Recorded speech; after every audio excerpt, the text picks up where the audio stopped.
السلام علیکم ورحمۃ اللہ وبرکاتہ۔ بچوں، اس سے پہلے کی ویڈیو میں ہم نے سبق نمبر 19 ہمارا اسکول یہ آدھا سبق پڑھا تھا۔ آج ہم اس کے آگے کا سبق پڑھیں گے، تو چلیے ہم پڑھنا شروع کرتے ہیں۔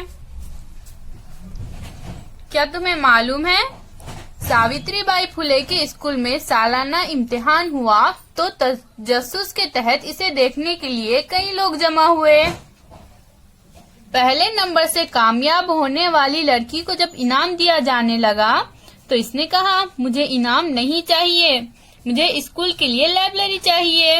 وہ لڑکی اپنے گھر پر رات میں دیر تک پڑھتی رہتی تھی۔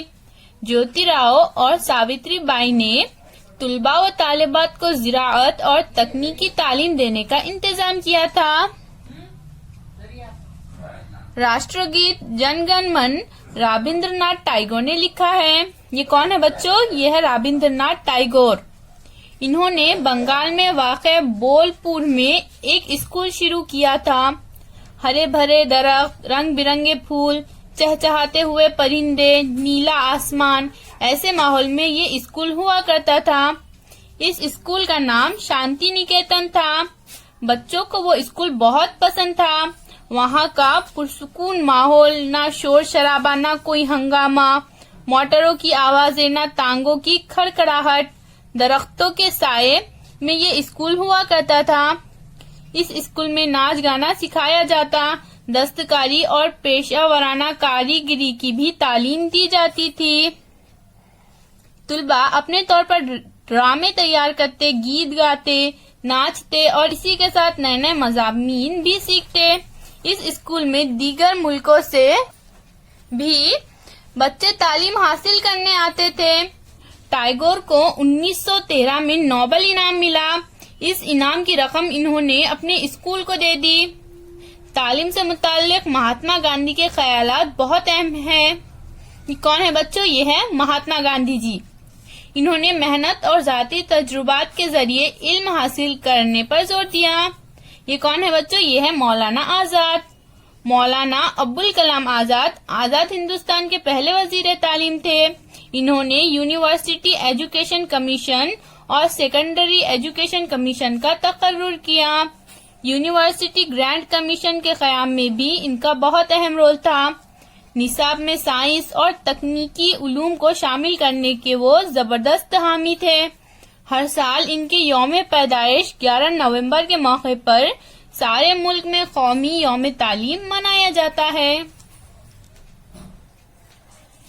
بتاؤ تو بھلا اسکول کے میدان پر کون سے کھیل کھیلے جاتے ہیں؟ اسکول کو کس طرح صاف ستھرا رکھا جاتا ہے؟ اس میں آپ کیا مدد کرتے ہیں؟ تم اسکول کی کون کون سی سرگرمیوں میں حصہ لیتے ہو؟ تم اسکول کس طرح آتے ہو؟ اسکول میں ہم نئی نئی باتیں سیکھتے ہیں، نظمیں اور گیت گاتے ہیں، تصویریں بناتے ہیں۔ اسکول میں ہمیں کھوکھو، کبڈی، لیزم جیسے کھیل کھیلنے کا بھی موقع ملتا ہے۔ ہمیں روزانہ اسکول جانا چاہیے۔ وقت پر اسکول جانے سے ہم وقت کی پابندی کے عادی بن جائیں گے۔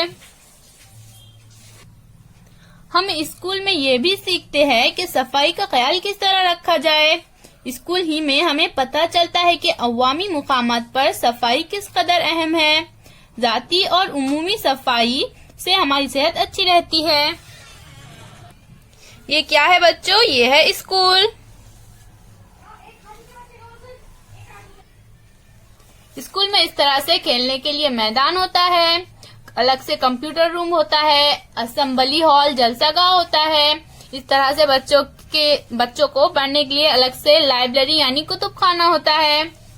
اس طرح سے بچوں صفائی کے لیے الگ سے پانی کا انتظام ہوتا ہے، ہاتھ وغیرہ دھونے کے لیے۔ ابتدائی طبی امداد ہوتے ہیں، کاؤنسلنگ ہوتی ہے بچوں کی، اور اسکول آنے جانے کے لیے اس طرح سے بچوں کے لیے اسکول بس ہوتی ہے۔ یہ ساری سہولیات ہمیں اسکول میں فراہم ہوتی ہے، مہیا ہوتی ہے۔ اسے ہمیشہ ذہن میں رکھیں۔ بعض اسکولوں میں ہر جماعت کے 2 یا 3 طلباء اسکول ختم ہونے کے بعد باری باری سے اپنی جماعت کی صفائی کرتے ہیں۔ اس سے ان میں خود محنت کرنے کی عادت پڑتی ہے۔ اسکول اور اپنی جماعت سے اپنائیت کا جذبہ بیدار ہوتا ہے۔ کیا تمہارے اسکول میں اس قسم کا انتظام ہے؟ نہ ہو تو جماعت کی صفائی کے لیے مہینہ بھر کا ٹائم ٹیبل تیار کرو، اس میں تمام طلباء کو شامل کرو۔ سب سے زیادہ صاف ستھری جماعت کو رولنگ ٹرافی یا توصیفی سند دی جا سکتی ہے۔ بتاؤ تو بھلا، پانی کی ٹنکی کے قریب بھیڑ اور ہنگامہ کیوں ہے؟ اسکول میں موجود سہولتوں کا استعمال کرتے ہوئے کن اصولوں پر عمل کرنا چاہیے؟ اسکول کے نظم و ضبط پر ہم اور کہاں عمل کر سکتے ہیں؟ ہم سب کو اسکول پسند ہے۔ اسکول میں لائبریری، کھیل کا میدان، کمپیوٹر روم وغیرہ سہولتیں ہوتی ہیں، ہم ان کا استعمال کرتے ہیں۔ ان سہولتوں کا فائدہ سب کو پہنچنا چاہیے، انہیں استعمال کرتے ہوئے ہم سب اصولوں کی پابندی کریں، ان سہولتوں کے استعمال کے لیے قطار میں کھڑے رہیں، لائبریری کی کتابیں وقت پر واپس کریں، کتابوں کے صفحات نہ پھاڑیں، نہ انہیں خراب کریں، جماعت کے بینچ اور دیواریں صاف ستھری رکھیں، کھیل ختم ہوتے ہی کھیل کا سامان اس کی جگہ پر رکھیں۔ بتاؤ تو بھلا، دو دوست آپس میں کیوں لڑتے ہیں؟ اس لڑائی کو ختم کرنے کے لیے تم کیا کرو گے؟ جس کے ساتھ لڑائی ہوئی ہے، صلح ہو جانے کے بعد اس کے ساتھ تم کس طرح کا برتاؤ کرو گے؟ لڑائی ختم کرنے کے لیے کیا تم اپنے استاد کی مدد لو گے؟ کچھ بچوں کی لڑائی ہو رہی ہے، استاد بچاؤ کرتے ہوئے۔ یہاں پہ بچوں کی لڑائی ہو رہی ہے ان دونوں کی، اور استاد ان دونوں کی مدد کر رہے ہیں ان میں صلح کرنے کے لیے۔ اپنے دوست یا سہیلی کے ساتھ لڑائی ہو سکتی ہے، اس معاملے کو سمجھداری اور چین و امن کے ساتھ سلجھانا چاہیے۔ تکرار میں سب کو اپنی بات کہنے کا موقع ملنا چاہیے۔ لڑائی میں کسی کو بھی جسمانی نقصان نہیں پہنچنا چاہیے۔ معاملہ نہ سلجھتا ہو تو استاد کی مدد حاصل کرے۔ آپسی لڑائی کو امن و سکون کے ساتھ نپٹانے کی عادت اچھی ہوتی ہے۔ اس عادت کے سبب اجتماعی زندگی کے مسئلے سمجھداری کے ساتھ حل کیے جا سکتے ہیں۔ اجتماعی زندگی کے مسائل اگر پرامن طریقے سے سلجھائے جائے تو ہماری بہت سی پریشانیاں دور ہو سکتی ہے۔ بتاؤ تو بھلا، کیا تمہارے اطراف ایسے بچے ہیں جو اسکول نہیں جاتے؟ وہ اسکول کیوں نہیں جاتے؟